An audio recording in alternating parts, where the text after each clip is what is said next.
हमारी विरासत हमारा गौरव। नमस्कार दोस्तों, स्वागत है आपका हमारे चैनल नेचर व्यू में। आज हम आपको लेकर आए हैं राजस्थान का गौरव, वीरों की धरती पर, चित्तौड़गढ़। इस वीडियो में हम आपको दिखाएंगे चित्तौड़गढ़ का किला। दोस्तों, चित्तौड़गढ़ का किला सबसे बड़ा किला है जो 180 मीटर ऊंची पहाड़ी पर 700 एकड़ में फैला हुआ है। तो चलिए शुरू करते हैं। इस किले तक पहुंचने के लिए आपको शहर की पतली पतली गलियों से निकलना पड़ता है। किले के अंदर बहुत सी ऐतिहासिक संरचनाएं हैं, जिनमें महल, मंदिर, टावर और तालाब। इस किले का निर्माण 7वीं सदी में मौर्य वंश के राजा चित्तौड़ ने करवाया था। अंदर जाने के लिए 40 रुपये का एंट्री टिकट लगता है। आप चाहें तो अपनी गाड़ी भी ऊपर तक लेकर आ सकते हैं। ऊपर पार्किंग की पूरी व्यवस्था है। 20 रुपये पर गाड़ी की पार्किंग लगती है और 10 रुपये बाइक की पार्किंग के लगते हैं। यहाँ ऊपर पार्किंग की पूरी व्यवस्था की गई है। इस तरीके का यहाँ टिकट मिलता है। किले के ऊपर से पूरा चित्तौड़गढ़ शहर दिखाई देता है। एकदम शानदार नज़ारा, बिल्कुल साफ नज़र आता है। एक तरीके से देखा जाए तो पूरा शहर किले के नीचे ही बसा हुआ है। बारिश के मौसम में यहाँ के नज़ारे और भी ज़्यादा सुंदर हो जाते हैं। दुश्मनों को रोकने के लिए घुमावदार रास्ते और 7 मजबूत दरवाजे बनाए गए हैं। इस किले के अंदर घूमने के लिए आपको राणाकुंभा महल, पद्मिनी महल, विजय स्तंभ, कीर्ति स्तंभ, कालिका माता मंदिर और मीरा मंदिर, गोमुख कुंड, यह सब देखने को मिलता है।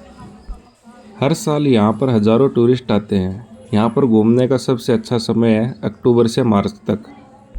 किले के अंदर घूमने के लिए सुबह 9 बजे से शाम 6 बजे तक एंट्री मिल जाती है। चित्तौड़गढ़ का किला सिर्फ पत्थरों का ढेर नहीं, बल्कि यह त्याग, शौर्य और प्रेम की गाथा है। यहाँ की हर दीवार आपको एक अलग ही कहानी सुनाती है। यह किला महाराणा प्रताप और मीराबाई से भी जुड़ा हुआ है। इस किले पर विजय प्राप्त करने के लिए 3 सबसे बड़े हमले हुए हैं। पहला अलाउद्दीन खिलजी के समय 1303 में, दूसरा बहलोद लोदी के समय 1535 में और तीसरा हुआ था अकबर के टाइम में 1567 में। इन सभी बड़े हमलों में राजपूतों ने अपनी वीरता दिखाई और महिलाओं ने जौहर किया। 2013 से ये किला यूनेस्को वर्ल्ड हेरिटेज साइट है। इस किले को भारत का सबसे बड़ा किला और राजपूताना शौर्य का प्रतीक मानते हैं। चित्तौड़गढ़ किले में जिस जगह पर जोर हुआ था, वहाँ पर आज भी उस चीज़ का आभास महसूस होता है। ऐसा लगता है कि आज भी वो सब नेचुरल है यहाँ पे। ये रात के समय में लाइट एंड साउंड शो का टाइमिंग।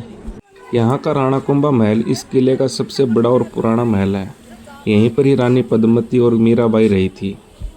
यहीं पर ही भूमिगत कमरे हैं जिनका संबंध जोरकुंड से माना जाता है, जो आज भी वीरता और बलिदान की कहानियों का गवाह है। इस किले का इतिहास और उस समय में जो वस्तुएं काम में आती थी, वो आज भी यहाँ के संग्रहालय में सुरक्षित रखी गई हैं, जो इसी किले के अंदर बना हुआ है। संग्रहालय में जाने के लिए आपको अलग से 25 रुपये का एंट्री टिकट लेना पड़ता है। राणाकुंभा महल के बाद में आता है पद्मिनी महल। यह झील के किनारे बना हुआ 3 मंजिला एक महल है। अलाउद्दीन खिलजी ने रानी पद्मिनी को इसी महल के अंदर दर्पण में देखा था। इस महल को राजस्थान की वास्तुकला का मणि भी कहा जाता है। अगली जगह आती है विजय स्तंभ, जो 1448 में महाराणा कुंभा ने मालवा और गुजरात पर विजय करने के बाद में बनाया था। यह स्तंभ 9 मंजिला और 122 फीट ऊंचा बना हुआ है। इसके अंदर देवी देवताओं की मूर्तियां शिल्प कला का अद्भुत उदाहरण है। इस स्तंभ के ऊपर से पूरा चित्तौड़गढ़ शहर नजर आता है। अगला पैलेस है कीर्ति स्तंभ, जो 12वीं सदी में जैन व्यापारियों द्वारा बनवाया गया था।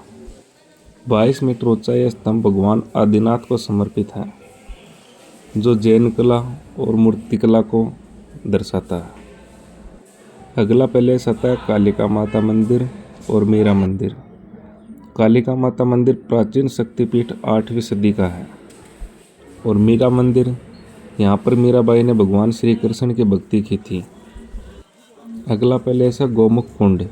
ये एक प्राकृतिक जल स्रोत है जहाँ से लगातार पानी निकलता है। यहाँ के लोग मानते हैं कि यहाँ गंगा का जल बहता है। यह जल स्रोत यहाँ के सैनिकों के लिए पानी का मुख्य साधन था।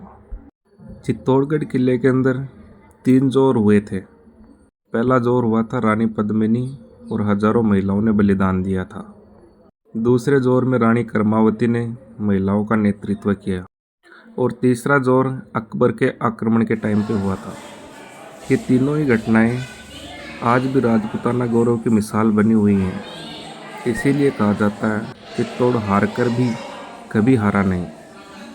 इसीलिए ये किला आज भी लाखों पर्यटकों का पर्यटन केंद्र बना हुआ है। राजस्थान के चित्तौड़गढ़ जिले में बने हुए इस किले तक पहुंचने के लिए मुख्यतः 3 साधन हैं, जिसमें पहला है रेल मार्ग। यहाँ पर हर शहरों से डायरेक्ट ट्रेन मिलती हैं जो डायरेक्ट चित्तौड़गढ़ आती हैं। दूसरा मार्ग है वायु मार्ग, जिसके लिए आपको उदयपुर उतर के आना पड़ता है।